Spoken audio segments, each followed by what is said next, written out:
Hey, it's Brett. This is Brett and Some Books, and we are continuing Who Ate the First Oyster by Cody Cassidy. This is chapter 6, Who Painted the World's First Masterpiece.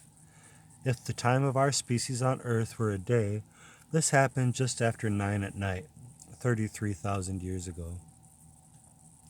In a cave located above the Ardèche River, within sight of the magnificent Pont d'Arc land bridge in southwest France, brushed upon a limestone wall behind an entrance now secured by a modern steel door, is the oldest tangible proof of genius. It's a painting.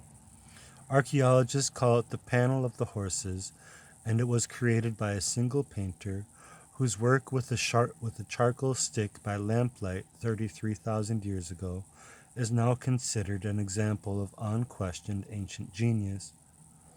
The Chauvet Cave contains more than 400 paintings created over some 5,000 years of periodic occupation until a landslide sealed off the cave's entrance nearly 25,000 years ago.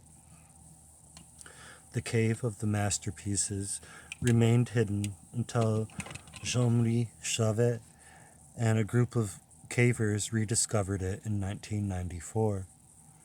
Peter Robinson, an artist and editor of the Bradshaw Foundation, a group dedicated to studying and conserving rock art around the world, tells me the quality of all the cave's paintings is so consistently high, it's likely only the best painters were allowed to paint its walls.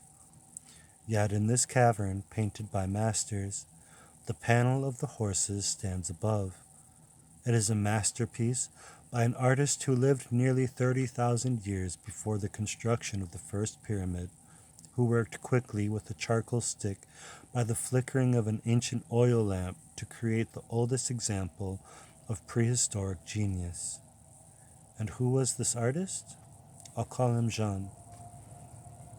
And because the only painter archaeologists have definitely identified in the cave stood 6 feet tall, judging by where he stamped his hand in the cave, I'll call Jean a him.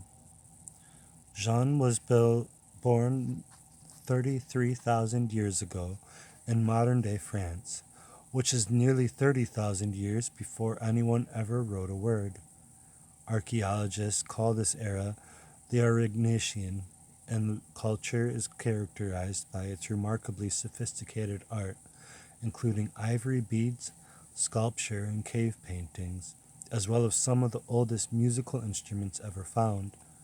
Jean himself probably had dark brown skin and curly dark hair with eyes that were most likely brown, according to DNA recently extracted from bones found in Belgium's Goyet caves. He was a completely modern in appearance. The prominent brow ridge on the faces of early Homo sapiens had receded by Jean's time, and there's no reason to suspect he would stand out in any anatomical way if he stood on the street corner today. But even if his face would be familiar, Jean was born into a Europe that modern eyes would hardly recognize. Ice sheets covered Scandinavia, and the glaciers layered on the Alps were over a mile thick. Glaciers locked up so much seawater that Jean could have walked to England. To survive, he wore heavy bear and reindeer pelts that were sewn, fitted, layered, and lined with wolverine fur. Although European Ice Age hunters are known for mammoth hunts, the evidence suggests they rarely brought home the meat of the tough, agile animal, similar to the mountain goat. They rarely brought the large animals down.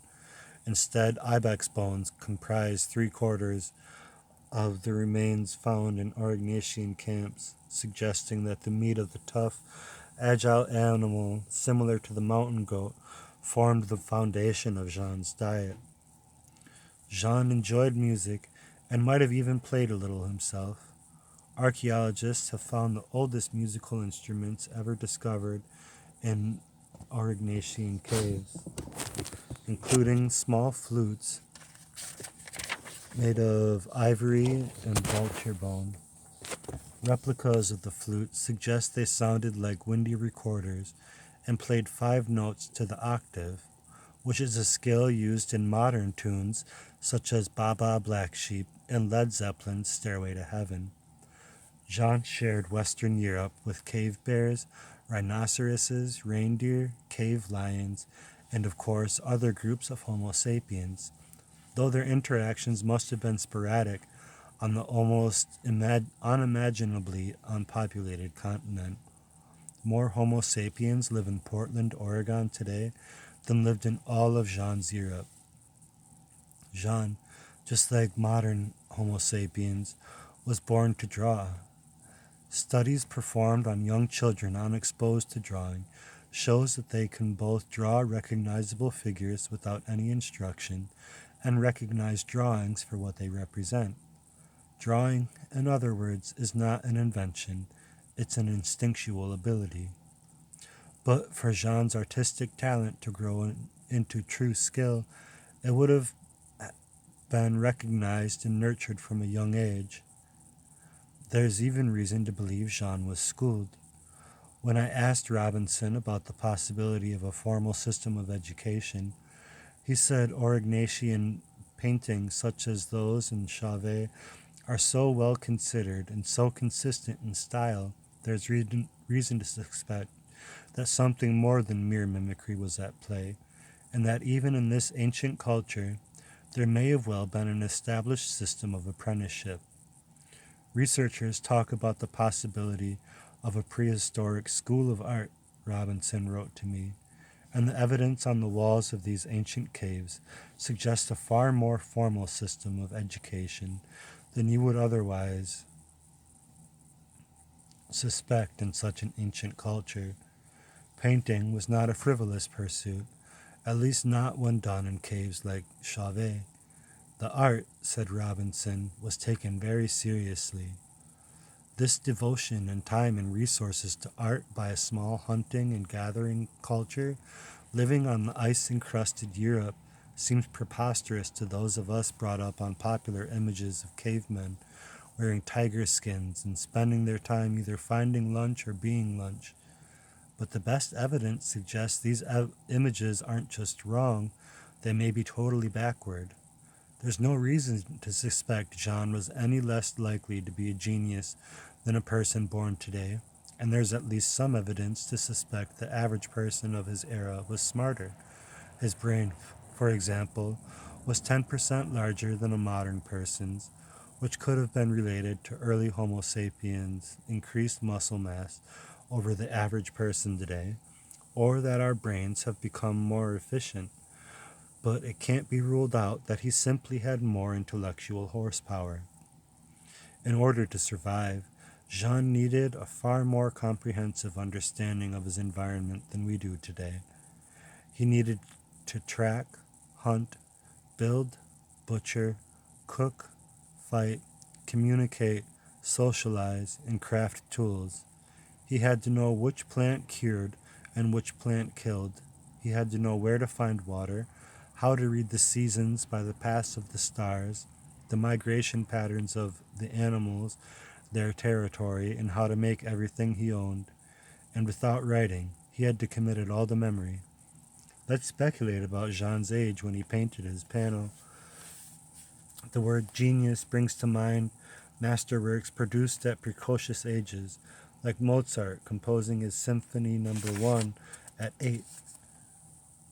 Or the more common route is circuitous, according to a study by the Dutch economist Philip Hans Francis. Contrary to popular conceptions of genius, very few painters create their best work before their late 20s. Instead, master artists typically produce their most valuable paintings in their early 40s, and while the UN's population division estimates the average life expectancy for a person of Jean's time was only 24 years, if a person in the Aurignacian managed to survive childhood, it wasn't unusual for them to reach the age of 50 or 60. A reasonable guess would then be made that by the time Jean painted his panel of horses, he had likely reached middle age, but then he would have not only mastered his art, but attained a measure of acclaim within his community, which granted him the rare honor of painting Chauvet. When Jean first entered the cave, he would have undergone a singular sensory experience. On the light spectrum, a dark night is closer to a broad daylight than it is to the complete lightlessness of a cave, which meant that once he moved beyond the opening, Jean would have been immersed in the rare condition of absolute black. To see Jean used only pine torches or animal fat lamps that produced no more light than a candle. As a result, he would have never seen the entirety of his tapestry. Instead, the cave art would have danced in shadow. Passing light would have revealed and animated the animals, so they may have appeared as if they emerged from the rock itself. Sounds would have added to the mysterious aura. At times, the cave would have been freakishly silent, and at others it would have gurgled to life as water trickled down roots and dripped from stalactites in staccato slaps that echoed throughout the chambers. Between the darkness, the flickering light, the shadows, and the sounds, it's easy to see how Jean could have viewed art as fundamentally alive and mysterious, and easy to imagine how caves could have combined church and theater to become places of supernatural power. They were not used as shelters. The absence of human bones, artifacts, or domestic remains makes that clear. Instead, Chauvet was a place to paint, visit, and quite possibly worship. Archaeologists will likely never obtain proof that religious ceremonies occurred in Chauvet, but a stone placed in the center of the largest cavern, with a cave bear skull sitting atop it, looks for all the world like an altar. Jean would have began his panel by first considering his canvas, crevice limestone, a surface that offered both unique challenges and opportunities. The walls jutted and recessed, creating a lumpy, uneven surface, but one that a talented painter like Jean could use to create perspective and motion. He would have taken the wall's contours into account as he considered his subjects, which wouldn't be people or places. He would paint, as he always did, the great animals of his world. One of the mysteries of Aurignacian cave art is why the artist almost never drew anything but animals. Out of the more than 400 drawings in Chauvet, there's only a single partially drawn human. There are no trees, mountains, or landscapes of any kind, not even a hint of the massive iconic Pont d'Arc land bridge nearly visible from the cave's entrance. It's not just that Aurignacian artists painted only animals. They only painted specific species. Jean didn't draw the animals he often saw, such as the ibex, just as the squirrel and the pigeon are neglected in our modern art and mythology. The ibex and rabbit are underrepresented in his. Instead, he drew the powerful and fearsome creatures of his world, the rhinos, lions, cave bears, and bison. He drew the superheroes, not the food. Jean prepared the limestone by scraping it of its calcite growth, so his black charcoal would contrast against its white walls. He used charcoal of Scotch pine as his paintbrush, which he is somewhat more likely to have held in his left hand, according to the Harvard neurologist Norman Goshfin's research on talented artists. From the way the lines on the panel of horses intersect, Robinson believes Jean began by squatting low to draw the two rhinoceroses smashing their horns together at the bottom right of the tapestry. As he drew, finger marks on the wall suggest he periodically ran his hands over his work. The archaeologist Jean Clot, author of cave art and among the first modern people to enter the cave, believes artists like Jean may have touched their paintings in order to connect with their spirits as they drew.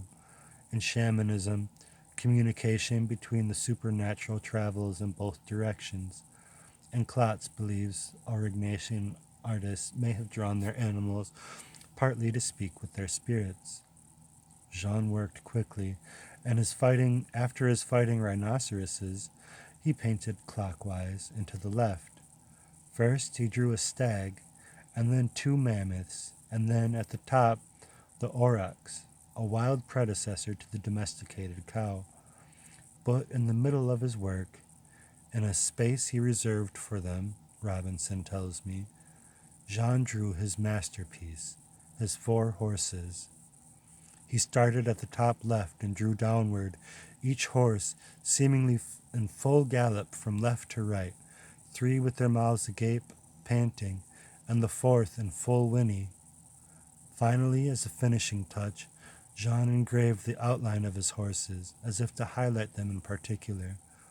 Experts estimate by the technique, speed, and color of their hides, produced with a mixture of charcoal and clay, the horses were all done at once, in quick succession, by the same artist.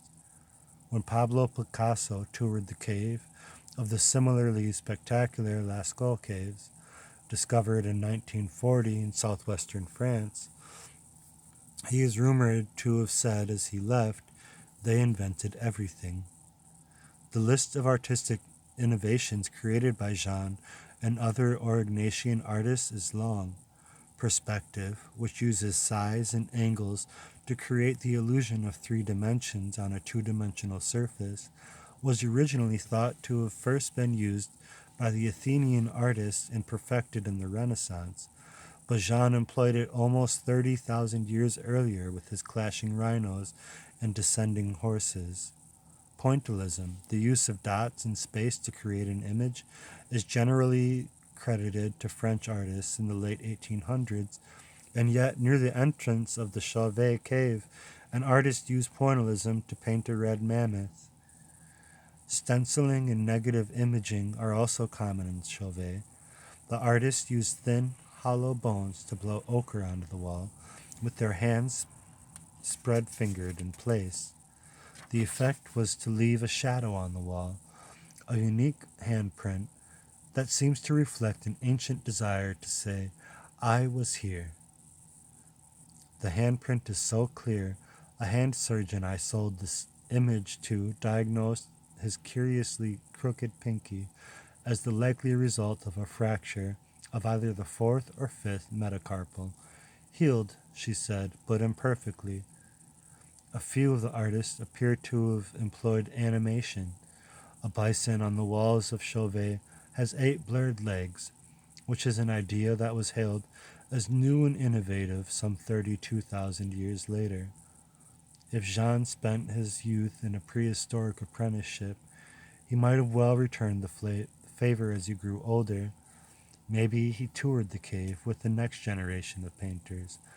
Near the back of Chauvet, leading into an altar chamber next to the carbon flakes of a torch, is an indentation in the mud where a young child stepped more than 30,000 years ago and left one of the oldest footprints in the world.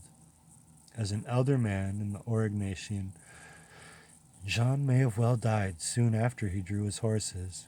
He could have fallen victim to an accident, infection, or violence, and because his culture likely believed in spirits and ritualized death, it's not implausible to hope a man so valued for his artistry was honored with art upon his death.